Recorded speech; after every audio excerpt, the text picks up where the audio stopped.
Hello everyone. So ನಾನಿವತ್ತು ದಮ್ ಬಿರಿಯಾನಿ ಮಾಡ್ತಾಯಿದ್ದೀನಿ, ಹೈದ್ರಾಬಾದಿ ದಮ್ ಬಿರಿಯಾನಿ. ಇದನ್ನು ನಾನು ಬಾಸುಮತಿ ರೈಸಿಂದ ಮಾಡ್ತಿಲ್ಲ, ಸೋನಾ ಮಸೂರಿಯಿಂದ ರೈಸಿಂದ ಮಾಡ್ತಾಯಿದ್ದೀನಿ. ಸೊ ಫಸ್ಟು ನಾನು ಈರುಳ್ಳಿನ ಉದ್ದ ಉದ್ದ ಚಾಪ್ ಮಾಡ್ಕೊಂಡ್ಬಿಟ್ಟು ಸೊ ಅದನ್ನು ಬ್ರೌನ್ ಆಗಿ ಆಗೋವರೆಗೂ ಫ್ರೈ ಮಾಡ್ಕೊತಾ ಇದ್ದೀನಿ.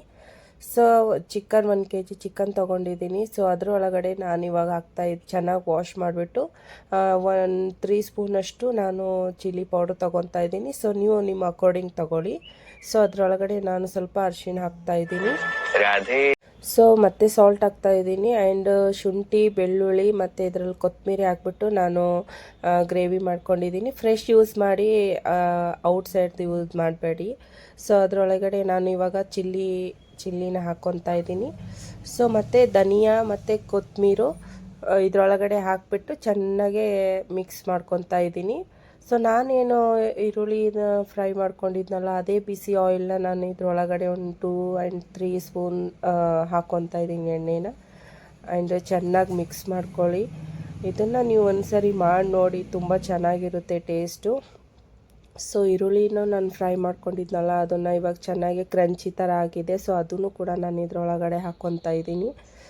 ಸೊ ಈ ಥರ ಒಂದು ಸರಿ ಮಾಡಿ ನೋಡಿ, ನೀವು ತುಂಬ ಡಿಫ್ರೆಂಟ್ ಆ್ಯಂಡ್ ತುಂಬ ಟೇಸ್ಟಾಗಿರುತ್ತೆ. ನೀವು ಮತ್ತೆ ಮತ್ತೆ ಮಾಡಿ ತಿಂತೀರಾ ಇದೇ ಥರ. ಆ್ಯಂಡ್ ಲಾಸ್ಟಲ್ಲಿ ನಾನು ಕರ್ಡ್ ಯೂಸ್ ಮಾಡ್ತಾಯಿದ್ದೀನಿ.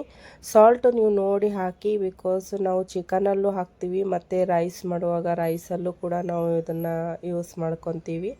ಸೊ ಇದು ಇವಾಗ ಮ್ಯಾಗ್ನೇಟ್ ಆಗೋಕ್ಕೆ 1 hourಗೋಸ್ಕರ ನಾವು ಬಿಡೋಣ.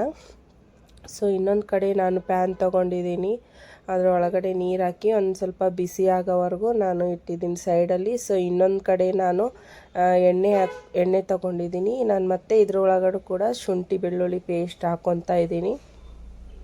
ಸೊ ಇದನ್ನು ಎಲ್ಲ ಚೆನ್ನಾಗಿ ಫ್ರೈ ಆಗೋವರೆಗೂ ಸಣ್ಣ ಇಟ್ಬಿಟ್ಟು ಗ್ಯಾಸು ಫ್ರೈ ಮಾಡ್ಕೊಳ್ಳೋಣ ಚೆನ್ನಾಗೆ ಸ್ವಲ್ಪ ಬ್ರೌನ್ ಆಗೋವರೆಗೂ.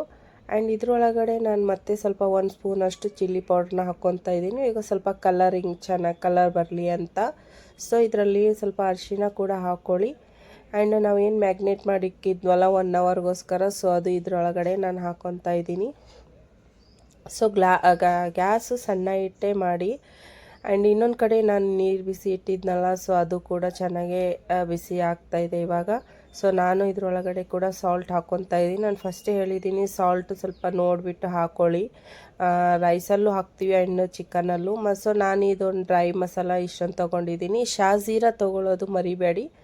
ಆ್ಯಂಡ್ ಅದು ಮಸಾಲೆ ಎಲ್ಲ ಇದ್ರೊಳಗೆ ಹಾಕ್ಕೊಂಡು ಚೆನ್ನಾಗಿ ಕುದಿ ಬರೋವರೆಗೂ ಕುದಿಸ್ಕೊತೀನಿ. ಎಣ್ಣೆ ಕೂಡ ಹಾಕ್ಕೊಳ್ಳಿ, ಬಿಕಾಸ್ ಅಕ್ಕಿ ಅಂಟ್ಕೊಳ್ಳೋದಿಲ್ಲ, ಉದುರಾಗಿರುತ್ತೆ.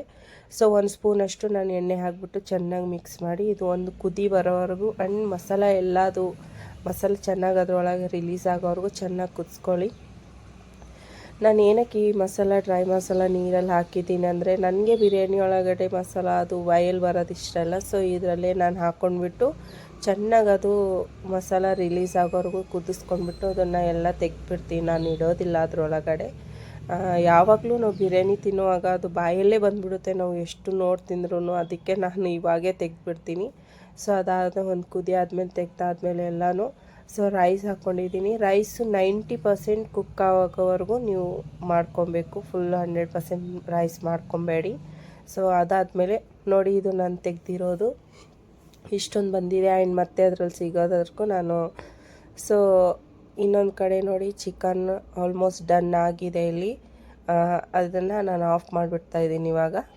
ಸೊ ರೈಸು ಕೂಡ ಇಲ್ಲಿ ಆಗ್ತಾಯಿದೆ. ಸೊ ಇದು ನಾನು ದಮ್ ಮಾಡ್ತಾಯಿದ್ದೀನಲ್ವ, ಸೊ ಅದು ನಾನು ಅದಕ್ಕೆ ಕುಕ್ಕರಲ್ಲಿ ಮಾಡ್ತಾಯಿದ್ದೀನಿ ಇದು. ಆ್ಯಂಡ್ ಫಸ್ಟು ನಾನು ಚಿಕನ್ ಲೇಯರ್ ಒಂದು ಇಟ್ಟಿದ್ದೀನಿ ಕೆಳಗಡೆ, ಆ್ಯಂಡ್ ರೈಸ್ ಹಾಕ್ಬಿಟ್ಟು ಮತ್ತೆ ಚಿಕನ್ ಹಾಕ್ತಾಯಿದ್ದೀನಿ. ಸೊ ಅದಾದಮೇಲೆ ನಾನೇನು ಆನಿಯನ್ ಫ್ರೈ ಮಾಡ್ಕೊಂಡಿದ್ನಲ್ಲ ಅದನ್ನು ಹಾಕ್ಕೊತಾ ಇದ್ದೀನಿ. ಅದಾದಮೇಲೆ ನಾನು ಇದ್ರ ಮೇಲೆ ಕೊತ್ತಂಬರಿ ಮತ್ತು ಪುದೀನ ಕೂಡ ಹಾಕ್ಕೊತಾ ಇದ್ದೀನಿ. ಪುದೀನ ತುಂಬ ಚೆನ್ನಾಗಿ ಸ್ಮೆಲ್ ಬರುತ್ತೆ ಇದರೊಳಗಡೆ, ಸ್ಕಿಪ್ ಮಾಡಬೇಡಿ. ಸೊ ಅದಾದಮೇಲೆ ಮತ್ತೆ ರೈಸ್ ಹಾಕಿ ಮತ್ತೆ ಚಿಕನ್ ಹಾಕಿ ಮತ್ತೆ ನಾನು ಅದು ಪ್ರೋಸೆಸ್ ಕಂಟಿನ್ಯೂ ಮಾಡ್ತಾಯಿದ್ದೀನಿ. ಸೊ ಅದು ಆದಮೇಲೆ ನೀವು ಇಲ್ಲಿ ಕೇಸರ್ ಹಾಲು ಕೂಡ ಹಾಕ್ಕೋಬೋದು. ನಾನು ಯೂಸ್ ಮಾಡ್ತಾಯಿಲ್ಲ, ಇದೇ ಮಸ್ತ್ ಕಲರ್ ಬರುತ್ತೆ. ಆ್ಯಂಡ್ ಅದಾದಮೇಲೆ ನಾನು ಲಾಸ್ಟಲ್ಲಿ ಗೀ ಹಾಕ್ಕೊತಾ ಇದ್ದೀನಿ. ನಿಮಗೆ ಗೀ ಇಷ್ಟ ಇಲ್ಲ ಅಂದರೆ ನೀವು ಸ್ಕಿಪ್ ಮಾಡ್ಕೊಳ್ಳಿ. ಬಟ್ ನನಗೆ ಗೀ ತುಂಬ ಇಷ್ಟ, ಸೊ ನಾನು ಅದರೊಳಗಡೆ ಹಾಕ್ಕೊತಾ ಇದ್ದೀನಿ. ಸೊ ಇದ್ರ ಮೇಲೆ ನೀವು ಇನ್ನೂ ಸ್ವಲ್ಪ ಸಾಲ್ಟು ಕೂಡ ಹಾಕ್ಬೋದು. ಆ್ಯಂಡ್ ನಾನು ಹಾಕ್ತಾಯಿಲ್ಲ, ನಾನು ಕರೆಕ್ಟಾಗಿ ಎಲ್ಲ ಹಾಕ್ಕೊಂಡಿದ್ದೀನಿ. ಆ್ಯಂಡ್ ಲಾಸ್ಟಲ್ಲಿ ಲೆಮನ್ ಹಾಕ್ಕೊಂಡ್ಬಿಟ್ಟು ಇದಕ್ಕೆ ಒಂದು 10 ಮಿನಿಟ್ಸ್ ಡಕ್ ಮಾಡಿಟ್ಬಿಡಿ. ಬಿರಿಯಾನಿ ರೆಡಿ ಆಗಿಬಿಡುತ್ತೆ.